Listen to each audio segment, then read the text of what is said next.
Assalamualaikum warahmatullahi wabarakatuh. Selamat pagi semuanya. Kali ini aku sedang berada di Pantai Parangkusumo.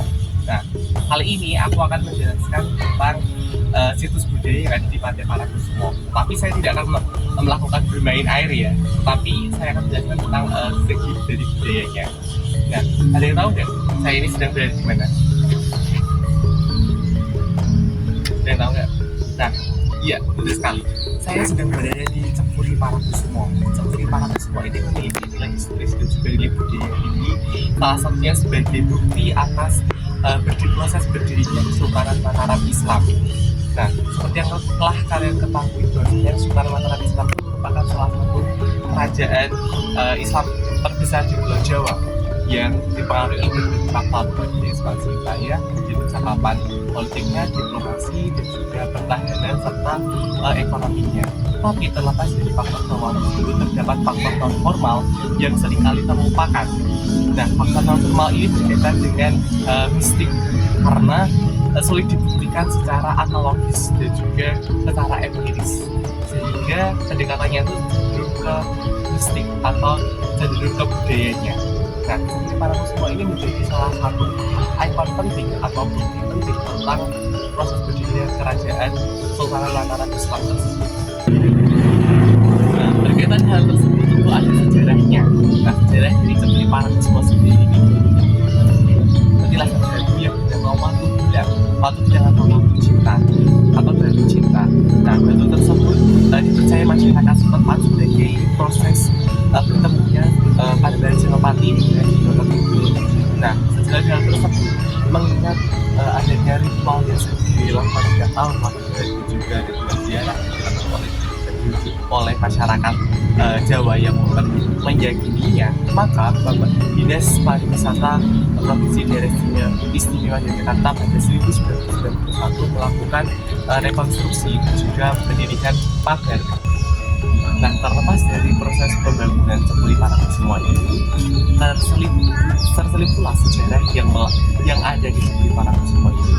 Ya, jadi sebelum melakukan pembabatan hutan Mentau yang saat ini kota Yogyakarta, Padepokan Senopati menyadari bahwasanya hutan Mentau itu tuh memiliki sebuah penunggu dan juga sebuah penguasa yang tidak boleh secara seenaknya saja digagal. Oleh karena itu, Padepokan Senopati melakukan sebuah tirakat untuk melakukan sebuah kontak dengan penguasa tersebut. Kemudian Padepokan Senopati bertarikat di pantai selatan ini karena meyakini bahwa pantai selatan ini merupakan sebuah gerbang antara manusia dengan juga dunia gaib. Nah, oleh karena itu Padepokan Senopati melakukan sebuah pertapaan tersebut itu menyebabkan gelombang tinggi, kemudian angin sangat kencang dan air laut mendidih. Tapi ini hanya bersumber dari tradisi lisan setempat ya, bukan saya sendiri yang berkata. Nah, menanggapi hal tersebut itu menimbulkan suatu respon dari penguasa Pantai Selatan sendiri, yakni Nyi Roro Kidul. Itu kemudian mendatangi dan juga menghampiri Padepokan Senopati dan menanyai maksud dan juga tujuan. Nah, maksud dan juga tujuan dari Padepokan Senopati itu juga tidak terlepas dari keinginannya untuk mendirikan sebuah kerajaan di Kabupaten Mentau di Yogyakarta pada waktu itu. Nah, untuk melakukan hal tersebut, Padepokan Senopati dan juga Nyi Roro Kidul harus melakukan sebuah kontak spiritual mistik, yakni sebuah pernikahan antara manusia dengan juga dunia. Nah, selain sejarah yang ada di Cepuri Parangkusumo, tentunya Cepuri Parangkusumo ini juga memiliki ritual budaya yang sangat kuat dan juga dipegang teguh oleh masyarakat setempat dan juga masyarakat Jawa yang masih meyakini ritual yang ada. Nah, ritual yang ada di Cepuri Parangkusumo ini ada dua, yakni ritual untuk masyarakat secara umum dan juga ritual yang untuk masyarakat keraton. Nah, kalau yang ritual masyarakat umum itu adalah upacara ziarah. Jadi para peziarah itu berkumpul di sini dengan cara membaca bunga yang ada di depan terlebih dahulu, kemudian meminta abdi itu. Nah, setelah itu abdi dalam memimpin suatu prosesi upacara untuk peziarah itu berdoa. Kemudian sembari berdoa, para peziarah juga menuangkan minum air ke dalam ke sekeliling batu. Nah, tapi mohon maaf ya teman-teman, saya nggak bisa karena saat ini sedang ada prosesi ritual ziarah juga oleh sangat eksklusif sekali. Nah, tapi saya sempat bincang-bincang tadi dengan Bapak abdi dalamnya, Bapak Dabrus.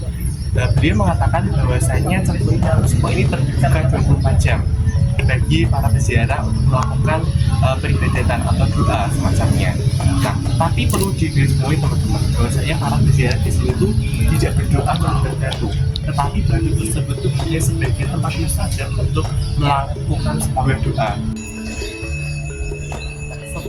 Nah, selain ritual adat yang ada di Cekuri Parangkusumo, Cekuri Parangkusumo itu juga memiliki keunikan sendiri sebagai sebuah situs budaya.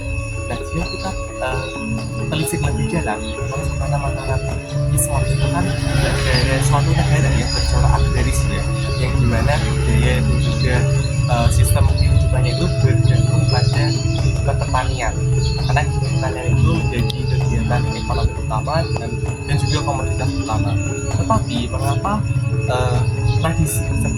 tradisi yang di Cekuri Parangkusumo ini yang notabene ini adalah tradisi kemaritiman dapat berkembang secara apik dan juga dapat terlestarikan hingga masa sekarang. Hal ini kan tentu menjadi sebuah keunikan ya, mengingat sebuah negara yang berlandaskan pada sebuah kontinental tetapi juga memiliki suatu tradisi yang berlandaskan pada maritim. Nah, menurut saya hal ini juga tidak terlepas dari sumbu imajiner, yakni sumbu yang diputuskan oleh Sultan Hamengkubuwono I yang menghubungkan Gunung Merapi, kemudian Tugu Bolong Gilik, Keraton Yogyakarta, Panggung Braga, dan juga Pantai Selatan. Nah, sumbu tersebut kan melambangkan perjalanan hidup manusia yang juga manifestasi dari hubungan manusia dengan manusia, kemudian hubungan manusia dengan Tuhan, Abdulminallah, dan juga konsep hubungan manusia dengan alam, manunggaling kaum Gusti. Nah, dari konsep tersebut, berkaitan dengan kepentingan para ziarah, tentunya juga memiliki relevansi ya antara kehidupan manusia dengan juga tradisi ziarah. Oleh karena itu, jika memiliki relevansi antara kehidupan manusia atau kepentingan manusia dengan konsep tradisi ini, sudah tentu bahwa ritual ini akan terus digiatkan atau terus dilaksanakan. Selain itu, ritual dari kaum bangsawan, ritual dari masyarakat keraton itu berupa labuhan. Labuhan itu biasanya dilaksanakan pada tanggal 30 Rejab di menurut kalender Jawa, karena labuhan itu juga ada dua, yakni labuhan untuk Gunung Merapi dan juga labuhan untuk Pantai Selatan. Nah, kalau dari labuhan Pantai Selatan ini tuh biasanya dilakukan secara serentak. Secara umum, labuhan itu dapat diartikan sebagai satu kegiatan keraton yang untuk menunjukkan barang-barang dari keraton atau dari keraton ke laut selatan. Nah, biasanya itu terbungkus oleh suatu peralatan atau suatu bahan yang untuk dilakukan pada selatan bernama ubaramte. Nah, ubaramte sendiri itu bukan dilaksanakan sih, tapi kayak menjadi perbekalan yang sangat penting bagi pelaksanaan upacara labuhan sendiri, upacara labuhan di Cekuri Parangkusumo ini.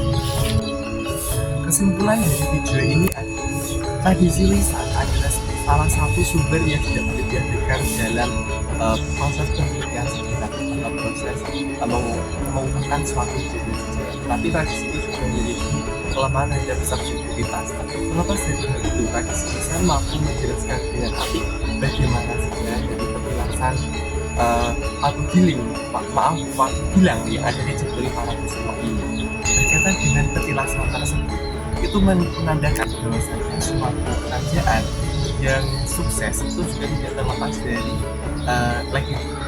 dari tradisi budaya kemaritiman. Dan ini juga terimplementasikan dengan baik di Sultanat Masyarakat Islam. Walaupun negaranya bercorak agraris, tapi memiliki kebudayaan maritim yang masih dipelihara dengan baik pada masa pandemi ini yang pada masa sekarang. Tentunya dalam proses penjagaan tersebut mengalami dinamika dan juga masalah. Saya juga nanti mengucapkan terima kasih telah menonton video saya yang tidak seberapa, tapi harap-harap dapat memberikan manfaat, dan saya mengucapkan sampai jumpa. Selesai bikin video, coba Abang Riwai juragan nih. Ya juragane. Ya drama kelasnya. Aku lek cewek.